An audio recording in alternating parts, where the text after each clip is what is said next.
Students, हम कर रहे थे चैप्टर नंबर 12 की एग्जाम्पल न्यूमेरिकल्स। तो हमने उसमें से 4 न्यूमेरिकल्स पहले कर लिए थे। तो फिफ्थ वाला न्यूमेरिकल है जी, in Millikan oil drop experiment an oil drop of mass 4.9 10⁻⁻15 kilogram. तो हमें जो मैस गिवन है m, that is 4.9 into 10⁻⁻15 kilogram is balanced between the two parallel plates. अच्छा, इसको हमने बैलेंस किया इलेक्ट्रिक फील्ड के अंदर दो पैरेलल प्लेट्स के दरमियान में। इस बात का मतलब यूँ है कि आपने जिस तरह पढ़ा कि ये plate positively charge Millikan oil drop method में, नीचे वाली प्लेट नेगेटिवली चार्ज, खुद ब खुद वो ऑयल ड्रॉपलेट नीचे की तरफ मूव करता है, नेगेटिव चार्ज होने की वजह से नेगेटिव को रिपेल करेगा।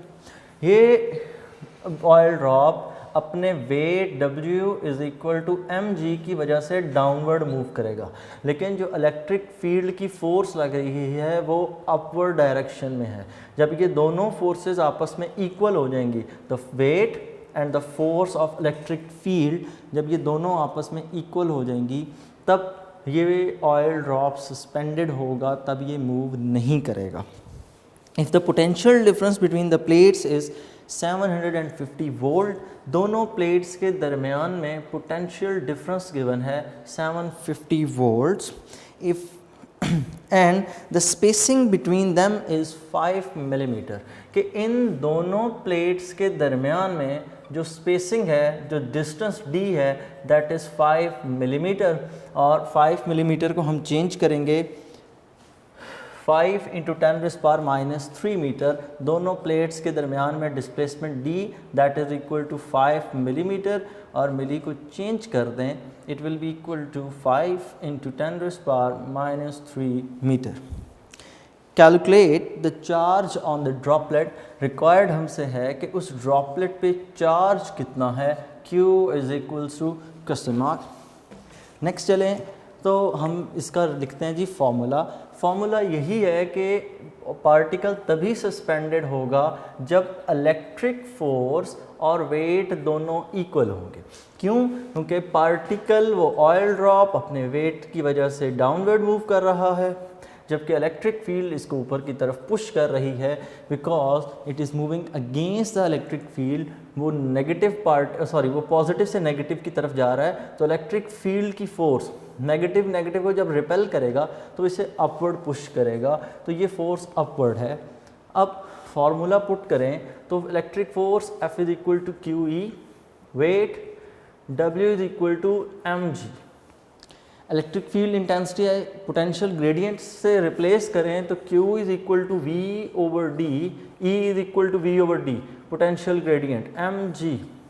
Q is equal to mg D over V।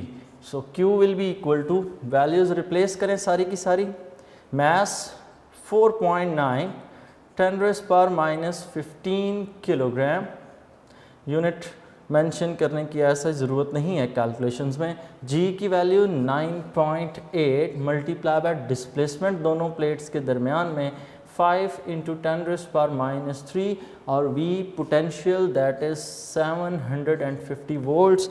इन सबको मल्टीप्लाई करते हैं, 4.9 10⁻⁻15 multiply by 9.8 multiply by 5 into 10⁻³ divided by 750।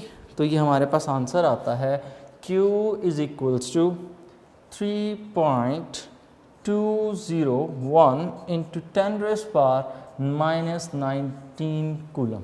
तो ये है जी टोटल चार्ज जो उस पार्टिकल के ऊपर है, 3.2 इंटू 10⁻⁻19। तो ये था जी आपका न्यूमेरिकल एग्जाम्पल नंबर 5। नेक्स्ट हम चलते हैं जी एग्जाम्पल नंबर 6। एग्जाम्पल नंबर 6 है जी, the time constant of a series RC circuit is T is equals to RC। कि हमने पढ़ा था कैपेसिटेंस को, जब हमने पढ़ा था तो वहाँ पर हमने कहा था कि एक कैपेसिटर चार्ज और डिस्चार्ज होते वक्त जो टाइम लगाता है वो डिपेंड करता है the product of R and C, the resistance and the capacitance which is equal to time constant. इस चीज़ को हमने टॉपिक पढ़ते वक्त भी प्रूफ किया। फिर अब इसको नेक्स्ट तकरीबन यही है, verify that ohm times farad is equivalent to second. Ohm times farad का मतलब ये है कि हमने ओहम को मल्टीप्लाई अगर करें फैरेड के साथ so it is equal to second. और दूसरी तरह जिस तरह फार्मूला लिखा है तो उसके हिसाब से यूँ लिखा हुआ है R multiply by C is equal to T। तो दोनों तरीके से किया जा सकता है। आप चाहें तो यूनिट्स कंपेयर कर दें, चाहें तो हम यूनिट्स की जगह पर हम सिर्फ और सिर्फ फार्मूले को प्रूफ कर दें। तो ये है जी आपका example numerical number 6, example number 6। तो दोनों तरीके से मैं आपके लिए सॉल्व कर देता हूँ। दोनों तरीके से अगर इसको सॉल्व करें तो सबसे पहले हम इसे स्टार्ट करते हैं जी RC से। अगर मैं फार्मूले के प्रूफ पे जाऊँ तो RC is equal to T। मैं यहाँ से कंसिडर कर रहा हूँ left hand side R resistance और C दैट इज़ कैपेसिटेंस। और कैपेसिटेंस के लिए अगर फार्मूला लिखें तो हमने पढ़ा था C is equal to Q over V। तो यहाँ पर मैं रिप्लेस कर रहा हूँ Q ओवर V से, सिर्फ और सिर्फ लेफ़्ट हैंड साइड के अंदर R एज इट इज़ और इसको Q ओवर V को हमने रिप्लेस कर लिया। नेक्स्ट चीज़ हमने ओहम्स लॉ में ये पढ़ा V is equals to IR। हमने ओहम्स में पढ़ा ओहम लॉ में V is equal to R से कैंसिल, R कैंसिल हो जाए तो ये रह जाता है Q ओवर I और Q ओवर I। करंट का फार्मूला हमने पढ़ा था I is equals to Q over T, Q is equal to I into T। तो Q इक्वल होता है IT के। अगर हम Q को रिप्लेस कर दें करंट इंटू टाइम से I इंटू T और नीचे IT as it is, current के साथ कैंसिल, तो सिर्फ रह जाता है यहाँ पर टाइम T। तो ये हमारा जी फॉर्मूला हो गया कि हमने RC से स्टार्ट किया, T पे ख़त्म कर दिया। So we can say that hence proved के resistance time capacitance is equal to time, कि रेजिस्टेंस और कैपेसिटेंस को मल्टीप्लाई करें it is equal to time. Next चीज़ जो इसमें है, नेक्स्ट चीज़ हमने प्रूफ करना है ohm time farad is equal to second.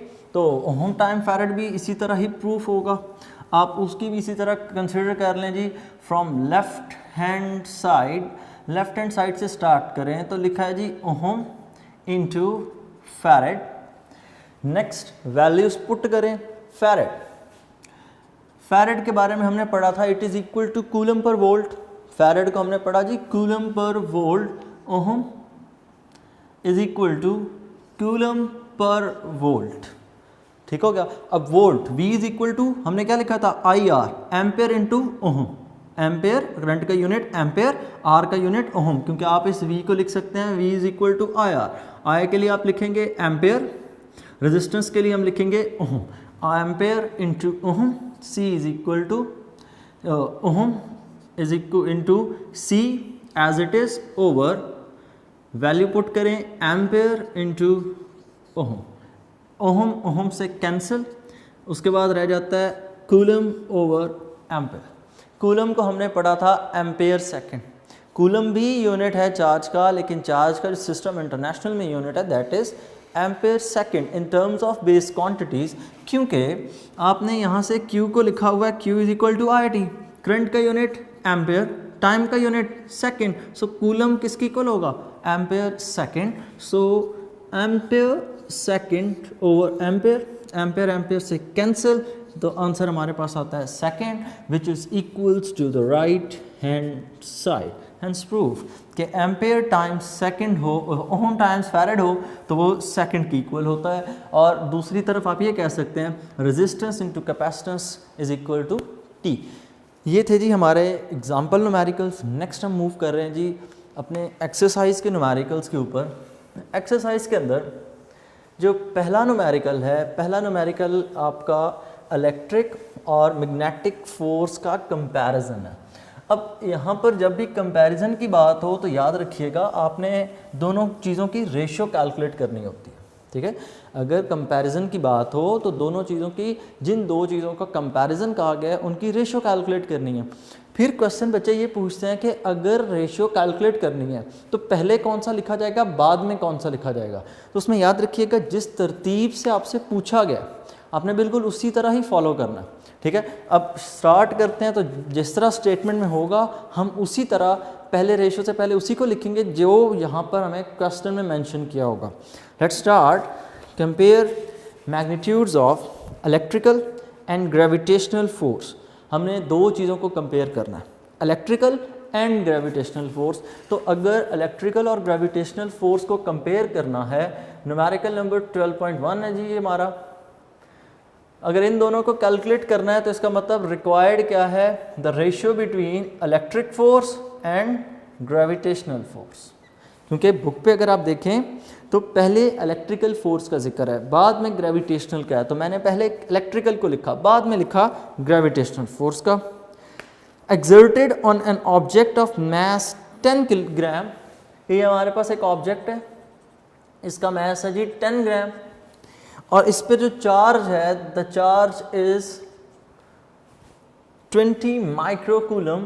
20 microcoulomb ये इसका चार्ज हो गया बाय एन आइडेंटिकल ऑब्जेक्ट। इसका मतलब क्या है कि इसके ऊपर जो फोर्स लग रही है ना, इलेक्ट्रिक और ग्रेविटेशनल, इलेक्ट्रिक फोर्स इसके ऊपर इसलिए लग रही है कि इसके साथ एक और चार्ज पड़ा है जो कि क्या है, आइडेंटिकल, बिल्कुल इस जैसा। बिल्कुल इस जैसे से मुराद कि इसका मास भी 10 ग्राम ही है, इसका चार्ज भी 20 माइक्रोकूलम ही है।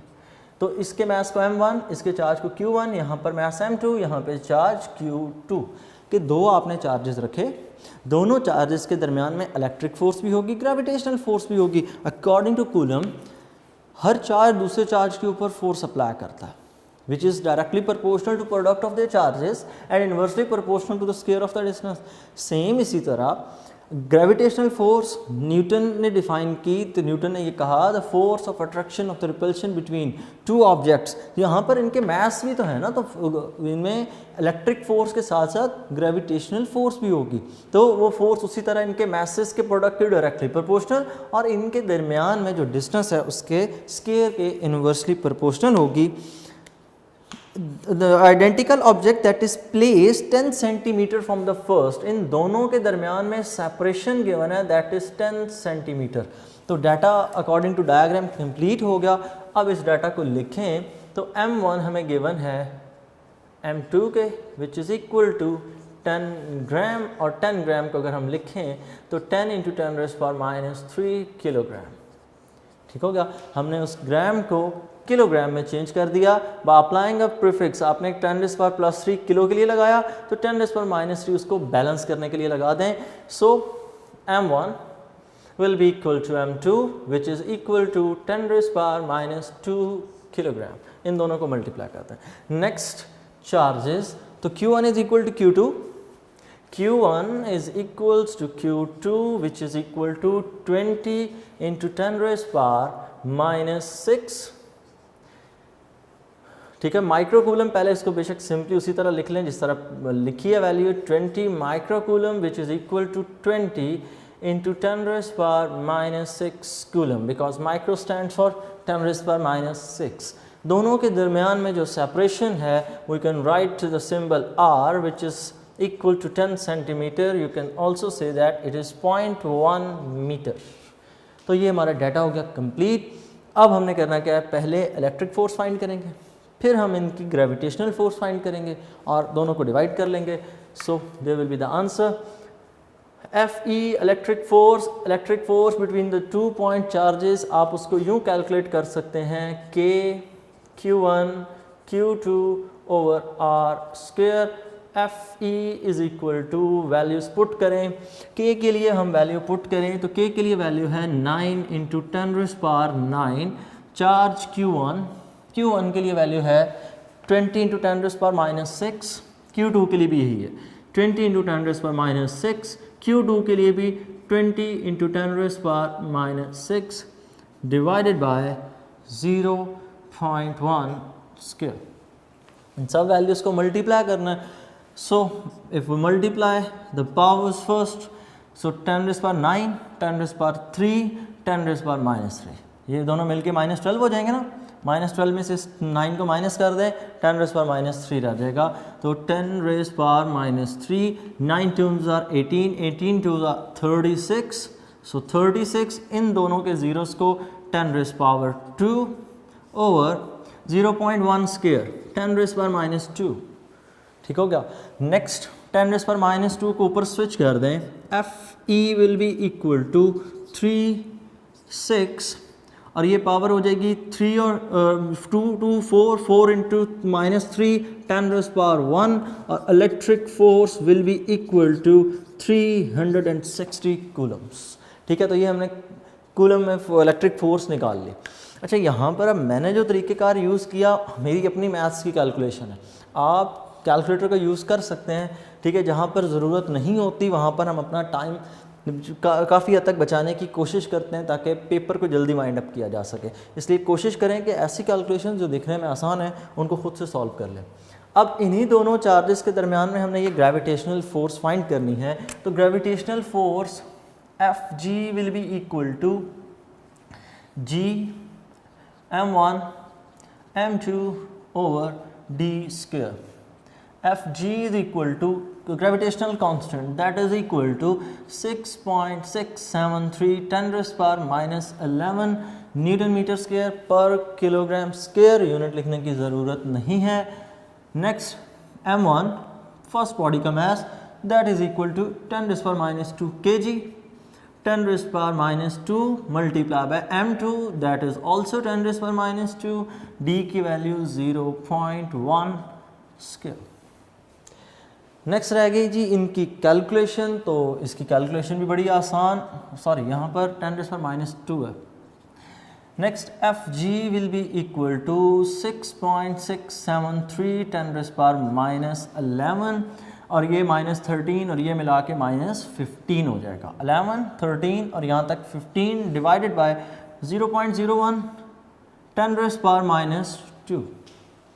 और अगर इसको मज़ीद बेहतर लिखें तो Fg will be equal to 6.673 10⁻⁻13, ठीक है। और इसके साथ यूनिट हम मेंशन करेंगे newton, because it is a force. Next चीज़ आ गई इलेक्ट्रिक और ग्रेविटेशनल फोर्स का कंपैरिजन। तो Fe पर Fg को डिवाइड कर दें। तो by dividing equation number 1 by equation number 2, ये हमारी इक्वेशन नंबर 1 हो गई। So you can write it as by dividing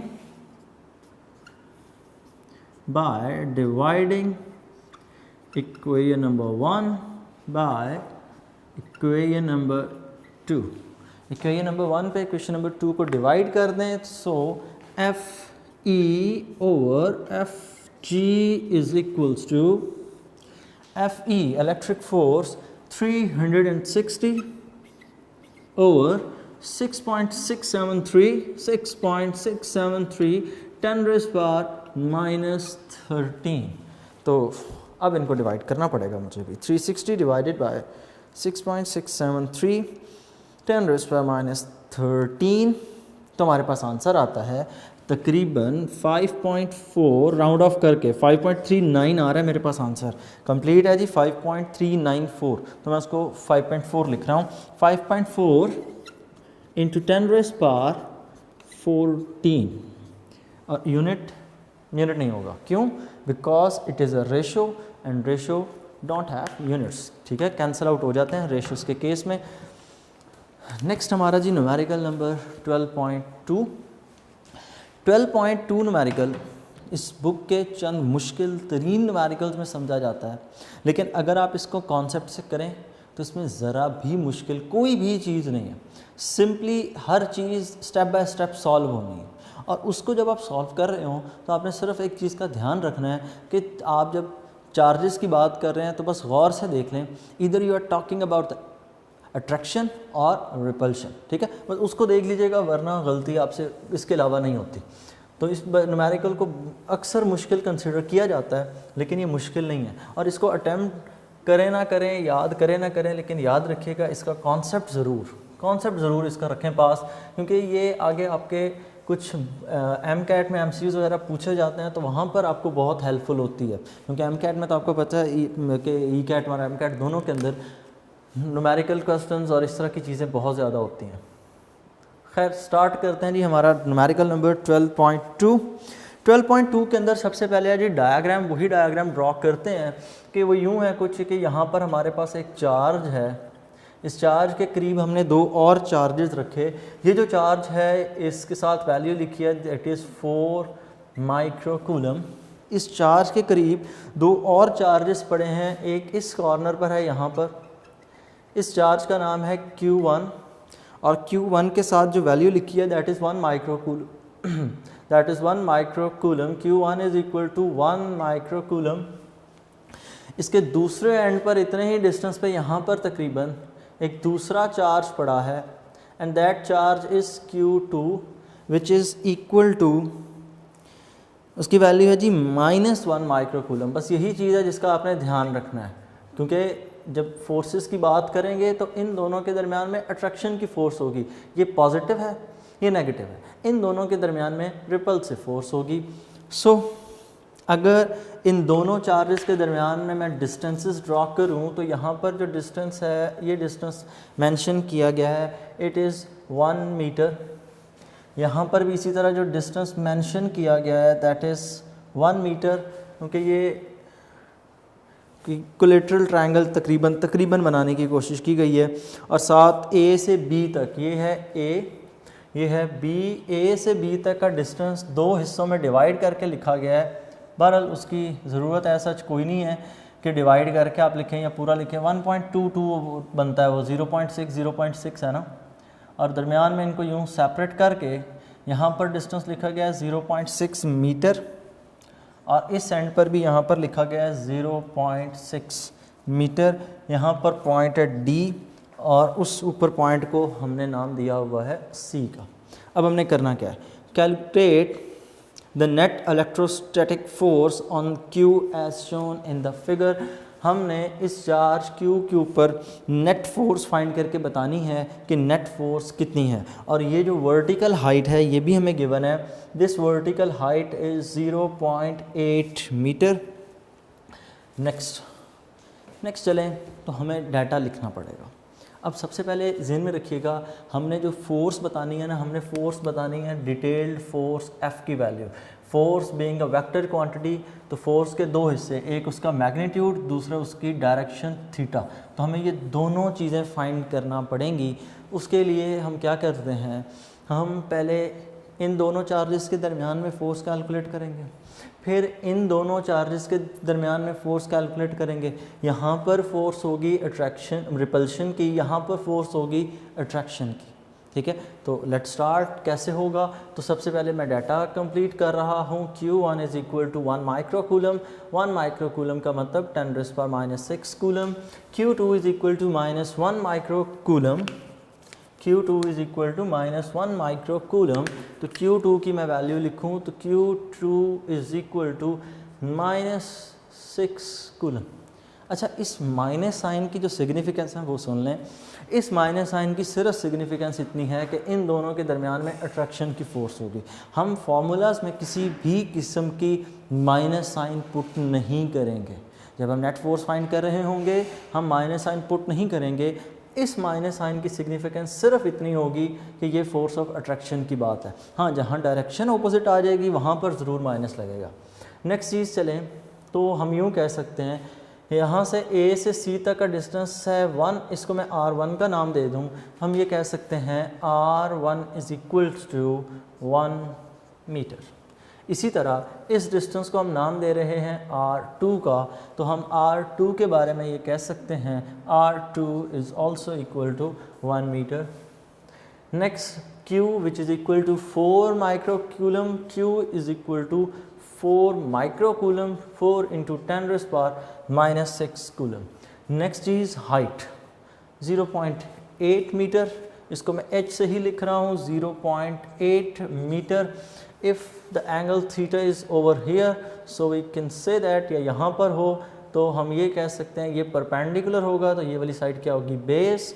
so base वाली साइड आपको गिवन है 0.6 मीटर्स, और दोनों तरफ सेम ही है। यहाँ पर भी ये तो कॉमन हो गया, और इधर भी बेस यहाँ तक 0.6, यहाँ से यहाँ तक ये भी 0.6 मीटर्स ही है।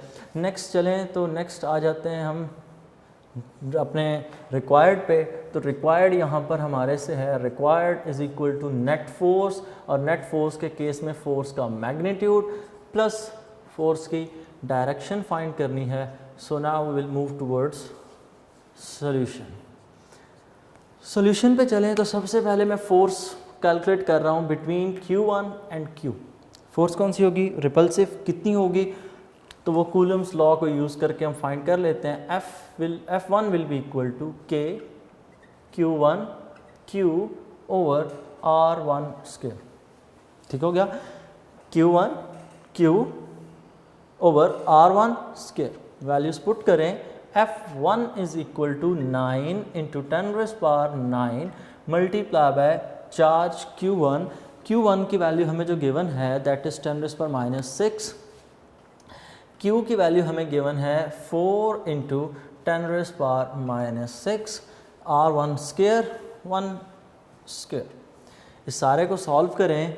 9 4 36, F1 is equal to 36 multiply by -6 -12 3 -3 10⁻3, और आप इसको यूँ लिख सकते हैं F1 is equal to 3.6 10⁻2 newton. Unit लाजमी साथ मेंशन करें। नेक्स्ट आ गया, हमने F2 कैलकुलेट करनी है। सेम इसी तरह F2 भी कैलकुलेट होगी। तो F2 कैलकुलेट करने के लिए F2 is equal to K Q1 Q2 over R2 square. Values put करें। F2 is equal to K की वैल्यू है 9 into 10⁻9 multiply bye Q1 sorry अच्छा यहाँ पर हम फोर्स फाइंड कर रहे थे Q2 और Q के दरमियान में, तो एक चार्ज Q और दूसरा Q2। तो Q की वैल्यू 4 इंटू 10⁻6, Q2 की वैल्यू वो 10⁻6। मैंने कहा यहाँ पर आप माइनस साइन पुट नहीं करेंगे, क्यों? तो फोर्स ऑफ अट्रैक्शन की बात हो रही है। R2 स्क्वायर, तो R2 की वैल्यू 1 है, यहाँ पर हम पुट कर देंगे 1 स्क्वायर। इसको भी सॉल्व कर लें। ये सारी एंटिटीज़ सेम यही वाली हैं ना, तो यही हैं, तो आप लिख सकते हैं 3.6 10⁻2 न्यूटन। अब हमने फोर्स F1 भी कैलकुलेट कर दी, हमने फोर्स F2 भी कैलकुलेट कर ली। अब हमने क्या काम करना है? नेक्स्ट काम हमारा ये है, हमने इन्हीं फोर्सेस को ऐड अप करना है। तो हम फोर्स का X कंपोनेंट अलग से निकालेंगे, हम अपने रिक्वायर्ड फोर्स का Y कंपोनेंट अलग से निकालेंगे। मतलब ये जो आप F फाइंड कर रहे हैं ना पूरा, ये F वेक्टर है, और F वेक्टर किसके इक्वल होगा? Fx plus Fy। हमने ये Fx फाइंड करना है, और Fx किस तरह फाइंड होगा? F1x plus F2x। ठीक हो गया? F1x प्लस F2x, मतलब मैंने फोर्स का अगर जो आंसर वाली फोर्स है उसका x कंपोनेंट निकालना हो, it will be equal to F1x plus F2x। और अगर मैं इसको सॉल्व करूं तो Fx is equal to F1x। F1x equal होगा F1 cos theta plus F2x will be equal to F2 cos theta, क्योंकि किसी भी वेक्टर का x component Ax is equal to A cos theta होता है। तो अगर A cos थीटा है तो आप ये फार्मूला पुट कर दें। अब F1 और F2 की वैल्यू सेम है, हमने ये cos थीटा फाइंड करना है, हमारे पास ये cos थीटा नहीं है। तो cos थीटा को फाइंड करने के लिए हम यूज़ करेंगे tan थीटा यूज़ कर लेते हैं, क्योंकि tan theta will be equal to perpendicular over base, यही परपेंडिकुलर ओवर बेस, और इससे हमें थीटा की वैल्यू मिल जाएगी। Theta is equal to tan inverse y perpendicular over y component over x perpendicular over base, और इन दोनों की वैल्यूज हमने डाटा में लिखी। Theta is equal to tan inverse perpendicular 0.8, जिसको हमने हाइट का नाम भी दिया, इसको p is equal to h भी आप लिख सकते हैं। ठीक है, परपेंडिकुलर या ओवर बेस, तो यहाँ पर आप इसको मेंशन कर लें, it is equal to perpendicular as well. Sorry, height को लिखना है, sorry, perpendicular is equal to height over base, और बेस की वैल्यू है 0.6, theta is equal to tan inverse of 0.8 divided by 0.6, तो ये हमारे पास आंसर आता है 53.1 डिग्रीज। इसका मतलब ये थीटा 53.1 है। पुट करें इस थीटा को, F X is equal to F1 हमने कैलकुलेट किया 3.6 10 minus 2, 3.6 10 minus 2 cos theta, cos of angle 53.1 plus F2 की value 3.6 10 raise power minus 3 cos of 53.1, तो cos of answer multiply by 3.6 10 raise power minus 2 और plus यही factor इसके साथ add होगा, तो हमारे पास जो नेट आंसर आता है, तो हमारे पास नेट आंसर एफ एक्स के लिए आ रहा है F X is equal to 0.0432 और यूनिट न्यूटन, और चूंकि एक्स एक्सिस है तो इसके साथ हम लिख रहे हैं आई कैप। तो ये हो गया हमारा फोर्स का एक्स कंपोनेंट। अब फोर्स के एक्स कंपोनेंट में हमने इन दोनों को ऐड इसलिए किया क्योंकि दोनों की वजह से इस चार्ज की मूवमेंट राइट साइड पे है। क्यों? ये चार्ज इसको अपनी तरफ अट्रैक्ट करेगा, ये चार्ज इसको रिपेल करेगा, ये भी इधर को रिपेल कर रहा है, ये भी अपनी तरफ अट्रैक्ट कर रहा है, तो एक्स कंपोनेंट इसलिए हमने इसके ऐड किए थे। But when you move towards the Y component के केस में ये चार्ज इसको रिपेल किधर करेगा? वाई कंपोनेंट के केस में अपवर्ड, ये चार्ज इसको किधर मूव करवाएगा? डाउनवर्ड। दोनों की डायरेक्शन ओपोजिट। जब दोनों की डायरेक्शन ओपोजिट होगी तब सिचुएशन कुछ यूं होगी, F Y will be equal to F1y minus F2y, values put करें, F1 sine theta minus F2 sine theta, जिसको मर्जी पहले लिखते हैं जिसको मर्जी बाद में लिखते हैं, it doesn't matter. F1 sine theta, F2 sine theta, तो ये दोनों आपस में इक्वल होंगे। क्यों? क्योंकि F1 और F2 इक्वल है। तो वैल्यूज पुट करके अगर आपने करना है, well and good, no issue. F1 की वैल्यू 3.6 10 रेज़ पावर माइनस 2, 3.6 यहाँ पर वैल्यू 10 रेज़ पावर माइनस 2 है, 3.6 10 raise power minus 2 sine of angle theta sine of 53.1 minus यहाँ पर पुट करें 3.6 10 raise power minus 2 sine of 53.1। ये वैल्यू और ये फैक्टर दोनों सेम है, कैंसल आउट करें तो फोर्स का Y component is equal to 0, और साथ में लिख रहा हूँ इसके जे कैप, फोर्स का वाई कंपोनेंट जे कैप 0 के इक्वल हो गया। अब फोर्स किसकी इक्वल होगी? तो टोटल फोर्स इक्वल होगी F X I plus F Y J, values दोनों की पुट कर दें तो force will be equal to 0.0432 I plus F Y J 0 J. Next आपने कैलकुलेट क्या करना? फोर्स का magnitude. Force magnitude will be equal to square root of X component square 0.0432 square plus 0 square की कोई value वक़्त नहीं, तो सिर्फ और सिर्फ फोर्स का जो मैग्नीट्यूड होगा it will be equal to 0.0432 Newton.